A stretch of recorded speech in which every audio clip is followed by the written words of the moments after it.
Welcome again to Joe Stunner Boxing. Just to make you aware, in case you weren't aware, there is a fight that requires your attention because I think it could be the best fight of the weekend. And there are some good fights on at the weekend.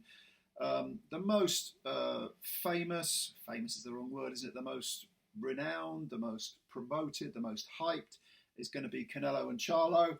But don't forget this fight because I think it will be a good one. Jesus Alejandro Ramos Jr. That's his name on BoxRec anyway. He's fighting Erickson Lubin.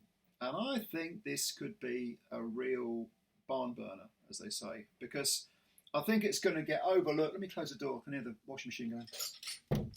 Yeah, I think this will be a great fight, potentially a great fight anyway. Sometimes they're damp squibs, but pay attention to this one. I think it's going to be good. Because Ramos Jr. is currently 20 wins, 16 victories by KO or stoppage, no defeats, no draws. He's 22 years of age. He's from the US. He's a 5'10" southpaw. And he's taking on Erickson Lubin, who is a proven warrior. 25 wins with 18 KOs, 2 defeats, both by stoppage and no draws. Now, in the case of Ramos, this is the up-and-comer, supposedly meeting the guy coming down, which is Lubin. Who's gonna come out smelling of roses, and who's gonna have to take a big step back? Lubin is only 27 years old. I thought he was older, but if you remember, he first came to prominence when he challenged Charlo, who of course is fighting Canelo.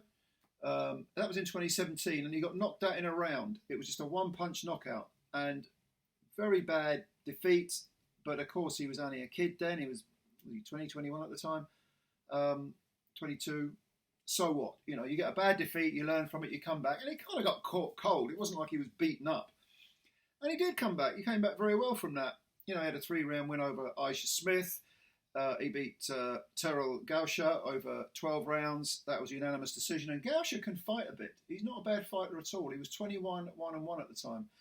And he gave Lubin a tough fight, but Lubin, I remember watching that fight, I thought he did win it, definitely. He also beat Jason Rosario, Lubin did, in 6 rounds. That was a KO. And then he ran into Sebastian Fundora last year and got stopped in 9 rounds. It was actually a 9-round retirement, and it was the type of fight where Lubin took so much punishment, you were thinking, for Christ's sake, stop the fight. And I was glad when his corner pulled him out.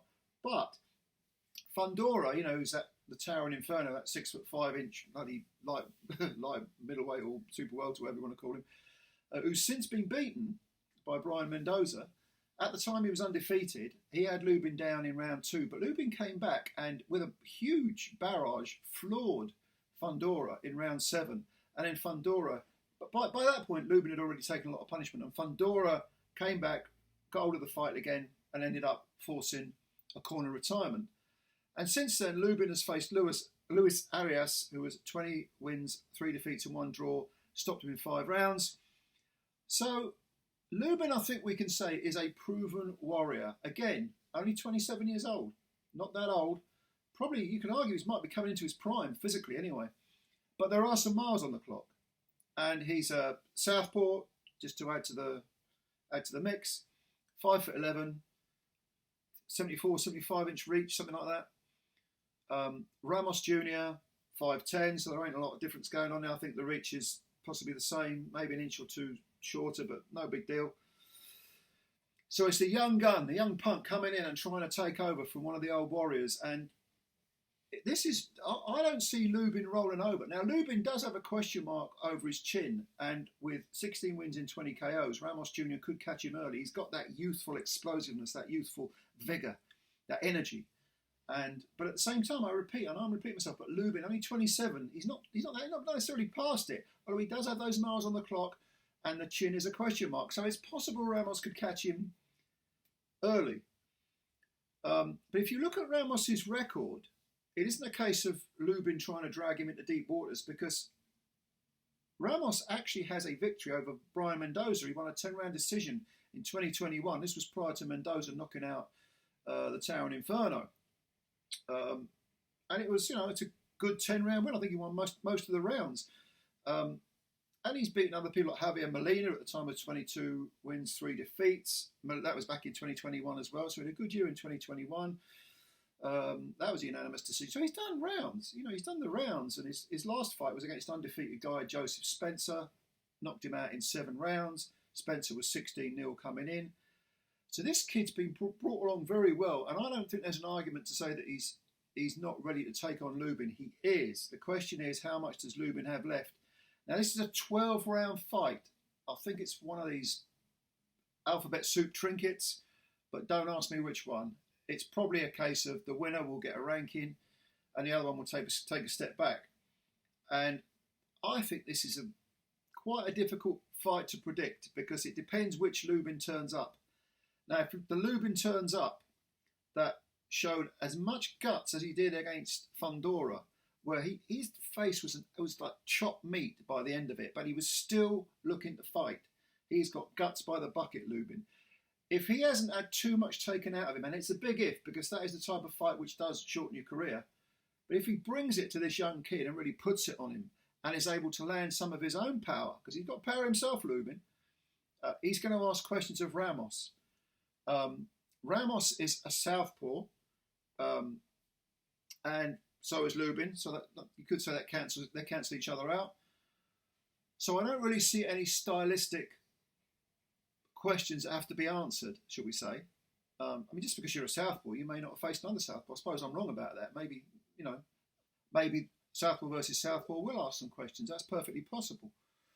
But I do think that probably this is going to be a bit of a firefight, and what will probably happen is that if this was a 10-round fight, I'd be thinking maybe Lubin would have a better chance. But over 12, I can just see the youthful energy, the youthful determination, maybe taking it down a stretch, those last 2 or 3 rounds, putting it on Lubin. Lubin maybe running out of gas, maybe not so much heart, but maybe he'll be ground down a bit. The miles on the clock might begin to take effect. I think for 6 rounds, this is going to be a pretty even fight. Maybe even 7, 8 rounds, it'll be an even fight. But I just see in the last third of the fight, or maybe the last quarter, Ramos perhaps having caught his second wind after maybe having a few question marks pop into his head in the middle rounds. I see him taking over and either outpointing Lubin, which I think is the most likely scenario, or scoring a late stoppage. Now, there's no doubt if Ramos actually knocks him out early, or say 6 rounds or less, halfway point, I will be very, very impressed.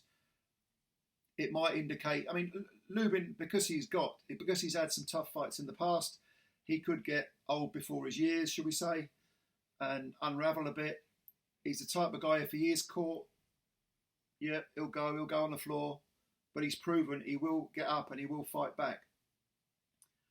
Yeah, I think it will be a Ramos victory by points, or possibly a stoppage in 9, 10, 11, that sort of part of the fight.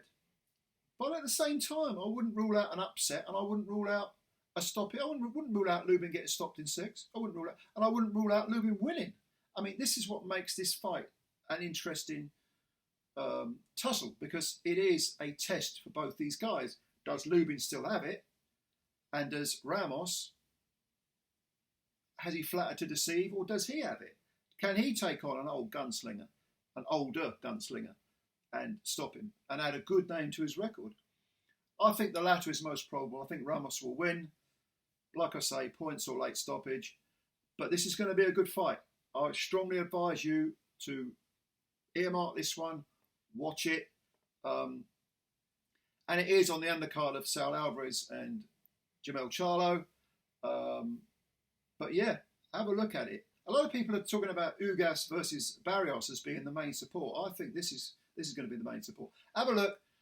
Tell me what you think. Watch the fight. See if I'm right or wrong. And leave your comments below if you've got any. And yeah, subscribe to the channel if you're new. Please, by all means, hit the like button as well. And spread the word about Joe Stunner Boxing. Let's build up these numbers and get the channel rocking and rolling. It's your channel as much as mine. I love doing these videos, but without you guys and girls watching, ain't a lot of point. I'm just whistling Dixie, and it's like a little echo room if it's just me. So the fact that you give me your time, it's always appreciated. Anyway, I'm looking forward to reading your comments. Thanks a lot and bye for now.